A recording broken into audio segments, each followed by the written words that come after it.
સુરત ગ્રામ્ય જિલ્લાના પલસાણા પોલીસ અને એલસીબીની ટીમે સંયુક્ત કામગીરી કરી પલસાણા વિસ્તારમાં થયેલી ઘરફોડ ચોરીના ગુનાઓનો ભેદ ઉકેલી કાઢ્યો છે। 5ને ઝડપી લીધા છે। તાજેતરમાં પલસાણા પોલીસ સ્ટેશન હદ વિસ્તારમાં અલગ અલગ જગ્યાએથી મકાનોમાં બારી દરવાજોના ગ્રીલ તોડી કિંમતી સામાનની ચોરીના બનાવો બન્યા હતા। બનાવોની ગંભીરતાથી લઈ સુરત વિભાગના પોલીસ મહાનિરીક્ષક પ્રેમવીર સિંહ અને સુરત ગ્રામ્ય પોલીસ અધિક્ષક રાજેશ ઘડિયાના માર્ગદર્શન હેઠળ એલસીબી, પેટ્રોલ ફ્લો સ્ક્વોડ અને સ્થાનિક પોલીસની અલગ અલગ ટીમો બનાવી તપાસ હાથ ધરવામાં આવી હતી। પોલીસે ટેકનિકલ અને હ્યુમન ઇન્ટેલિજન્સના આધારે તપાસ દરમિયાન સીસીટીવી ફૂટેજ તથા અન્ય માહિતીના આધારે આરોપીઓ સુધી પહોંચવામાં સફળતા મેળવી। મળેલી બાતમીના આધારે વલ્લેશ્વરના બિલાલનગર વિસ્તારમાં ખાનભાઈની ચાલમાં દરોડો પાડવામાં આવ્યો। ત્યાંથી 5 આરોપીઓને ઝડપી પાડવામાં આવ્યા। આરોપીઓના રહેઠાણમાંથી TV speaker, projector, mobile phone, પંખા સહિતનો ચોરીનો સામાન તેમજ એક ઓટો રિક્ષા મળી આવી। પોલીસે તમામ મુદ્દામાલ કબજે કરીને કાયદેસરની કાર્યવાહી હાથ ધરી છે। છેલ્લા ઘણા દિવસથી પલસાણા પોલીસ સ્ટેશન વિસ્તારમાં અલગ અલગ વિસ્તારમાં ઘરફોડ ચોરીના બનાવો બનવા પામેલ છે।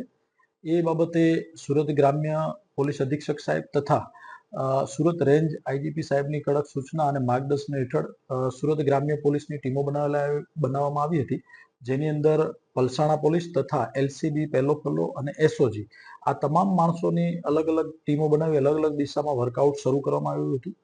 જે વર્કઆઉટમાં ટેકનિકલ સોર્સ અને હ્યુમન સોર્સનો ઉપયોગ કરી અને આજ રોજ આ ટીમોએ અલગ અલગ 4 ઘરફોડ ચોરીઓના આરોપીઓ મુદ્દામાલ સાથે પકડી પાડેલ છે, જેની અંદર પલસાણા પોસ્ટે વિસ્તારમાં અલગ અલગ 4 જગ્યાએ જે ચોરી થઈ છે એની અંદર કુલ 4,34,300 રૂપિયાનો મુદ્દામાલ આરોપીઓના ઘરેથી આ ટીમોએ રિકવર કરેલો છે તથા 5 આરોપી જેમાં કિશોરભાઈ રતિલાલભાઈ, પછી હરેશભાઈ ગોપાળભાઈ, ફિરોજ સાદિક, કાજલબેન, ભૂરીબેન આ 5 આરોપીઓને ધોરણસર અટક કરવામાં આવેલા છે અને એક આરોપી પ્રિન્સ ઉર્ફે રામદાસ રતિલાલ દેવી પૂજક જે વોન્ટેડ જાહેર કરેલ છે અને આ દિશામાં હાલ આગળ तपास जारी है।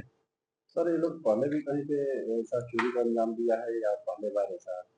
अभी इस एरिया में तो पहली बार देखा गया है इनका, पर अभी इन्वेस्टिगेशन चल रहा है। हो सकता है कहीं और कुछ एरिया में इन्होंने चोरी की हो, ऐसा हो सकता है।